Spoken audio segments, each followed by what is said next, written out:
2 লক্ষ কোষের মধ্যে একটা কোষ ব্রেনের তার থেকে ডোপামিন বেরোয়, কিন্তু একটা ডিসপ্রপোর্শনেট ইনফ্লুয়েন্স আছে তার। আমাদের জীবনের বেশিরভাগটা ডোপামিন দিয়ে নির্ধারিত হচ্ছে।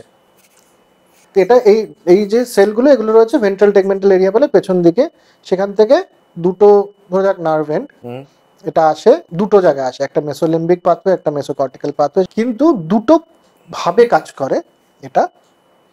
একটাকে আমরা বলি, মানে এনারা বলেন, আমি তো বলি না, একটা হচ্ছে ডোপামিন ডিজায়ার পাথওয়ে, মানে এই যে চাইছি, এই যে চাওয়া, এটা হচ্ছে ডিজায়ার। তো এটা ডিজায়ার করার জায়গাটা একটা, এটা একটা পাথওয়ে। আরেকটা হচ্ছে ডোপামিন কন্ট্রোল পাথওয়ে।